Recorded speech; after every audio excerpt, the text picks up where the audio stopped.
when a person goes back, it is our responsibility to go after that person. ఎప్పుడైతే ఒక విశ్వాస అలాగా వెళ్తాడో మన బాధ్యత ఏమిటంటే అలాంటి వ్యక్తి దగ్గరికి వెళ్ళాలి.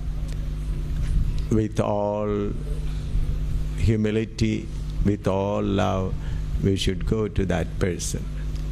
మరి ఎంతో మృదుత్వంతో సున్నితత్వంతో ఆ వ్యక్తి దగ్గరికి వెళ్ళాలి. So that we may be able to win that person. ఎలాగైనా సరే ఆ వ్యక్తిని తిరిగి తీసుకురావాలి. We must have a burden because he is the part of the body. మనకు ఒక భారం ఉండాలి, ఎందుకంటే ఆ వ్యక్తి కూడా సంఘంలో పాలి భాగస్థుడు కనుక. Is a member of the body of Christ. యేసుక్రీస్తు యొక్క శరీరంలో అతడు అవయవము కనుక. It is possible that we should humble more before him. ఒకవేళ అలాంటి వ్యక్తి ఎదుట ఇంకా మనం తగ్గించుకొనవలసి వస్తుంటుందేమో. Only love will bring him back. ప్రేమ ఒక్కటే అలాంటి వ్యక్తిని తిరిగి తీసుకొని రాగలుగుతుంది. If you keep on rebuking him, that will not bring him back. ఇక అదే పనిగా అరుస్తూ పోతే తిడుతూ పోతే పని జరగదు. Satan will also tell him, nobody loves you, why do you go there? సైతాన్ కూడా అలాంటి వ్యక్తితో ఏమంటాడంటే, ఎవ్వరు కూడా నిన్ను ప్రేమించట్లేదు, ఎందుకు వెళ్తావు అక్కడికి.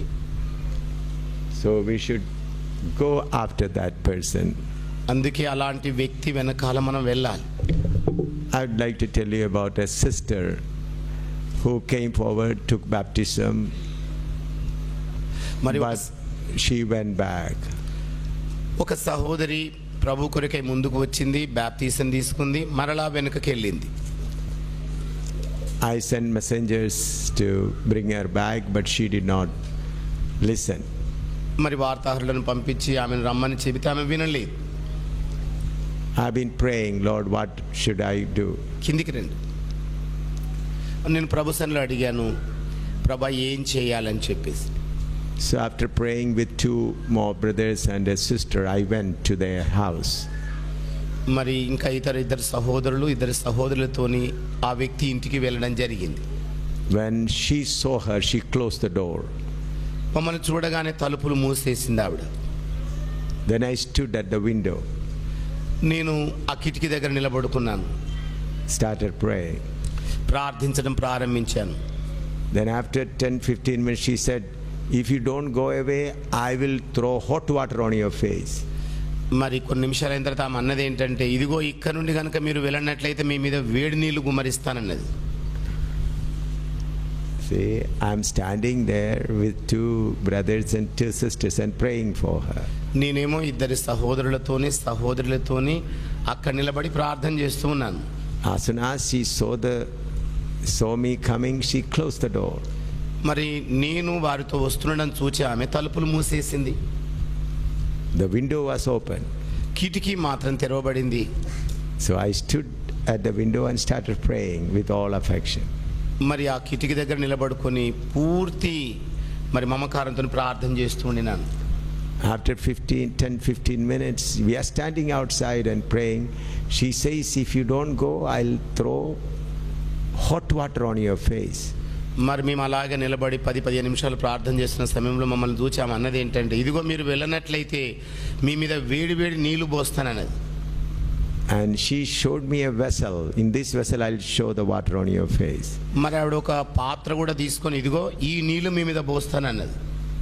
I didn't bother. I kept on praying. నేనేం పట్టించుకోకుండా అలాగే ప్రార్థన చేస్తుండినాను. Then another 20 minutes she said, I'm going to call the police. 20 నిమిషాలు అయిన తర్వాత మరలా ఆవిడ ఏమన్నదంటే, ఇదిగో నేను పోలీసు వాళ్ళని పిలుస్తానన్నది.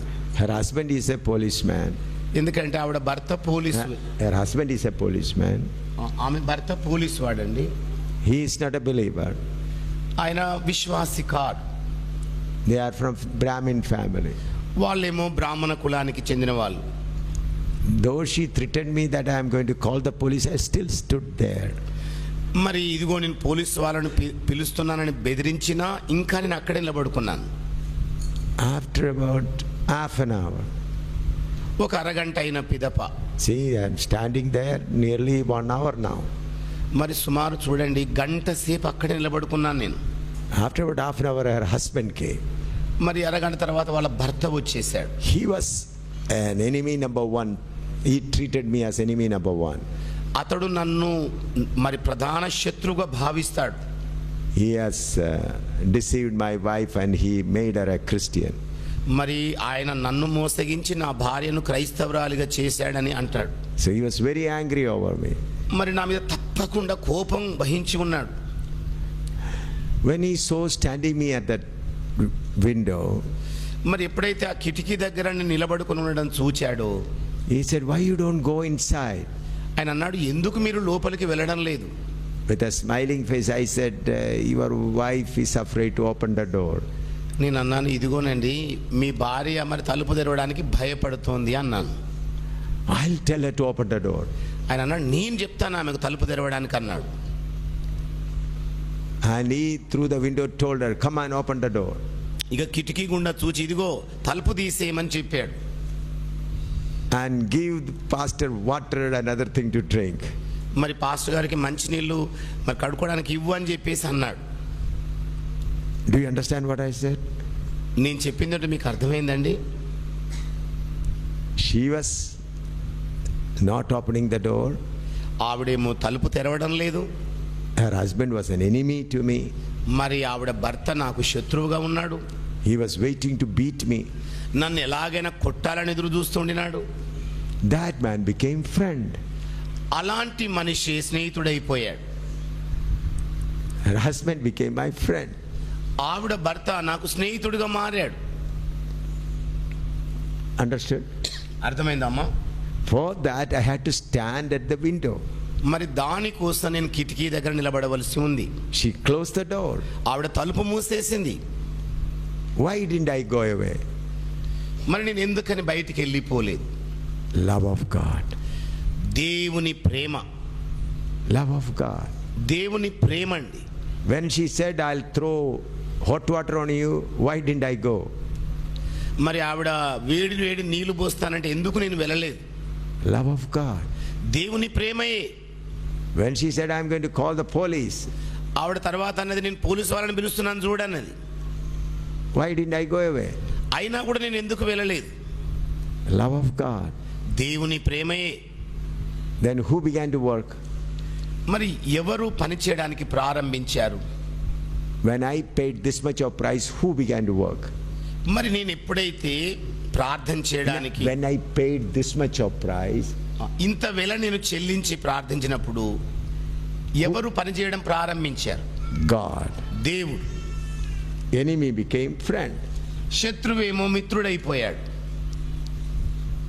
The husband who says never talk to them, never go there, says give him water, make him to sit and all those things. ఇదిగో వాళ్ళ దగ్గరికి వెళ్ళొద్దు, వాళ్ళతో ఏం మాట్లాడొద్దు అన్న ఆవిడ భర్తనే ఇదిగో మంచినీళ్ళు ఇచ్చేయి అని చెప్పేసి అన్నాడు.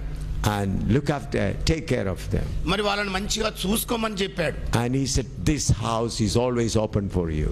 ఆ తర్వాత ఆయన ఏమన్నాడంటే, ఇదిగోనండి ఇల్లు మీ కొరకు ఎప్పుడు తెరవబడి ఉంటుంది. The person who is waiting to beat me says, "This house is open for you." ఏ వ్యక్తి అయితే నన్ను కొట్టడానికి ఎదురు చూపులు చూస్తున్నాడో ఆయనే అంటున్నాడు, ఈ ఇల్లు ఇక మీదేనండి అని. So we must be willing to pay the price for everyone. అందుకే మనము వెల చెల్లించడానికి ఎల్లవేళలా సిద్ధపడి ఉండి, Willing the price for everyone. ప్రతి ఒక్కొక్కరి కొరకు మనం వెల చెల్లించడానికి సిద్ధపడి ఉండాలి. If a brother goes away, a sister goes away, the other members should go after them. మరి ఒక సహోదరుడే వెళ్ళిపోయాడు అనుకోండి, ఒక సహోదరి వెళ్ళిపోయింది అనుకోండి, ఇతర అవయవాలైన వాళ్ళు వాళ్ళ వెనకాల వెళ్ళాలి. That's why Paul says, "I preached publicly and visited house to house." అందుకే పౌలు గారు ఏమంటాడంటే, నేను బహిరంగముగా బోధించాను, అలాగే ఇంటింటను బోధించాను అంటాడు. And he said, "I advised you with tears." మరి కన్నీళ్ళ పర్యంతంగా నేను సలహా ఇస్తున్నాను. Sometime we have to be moved with tears of love.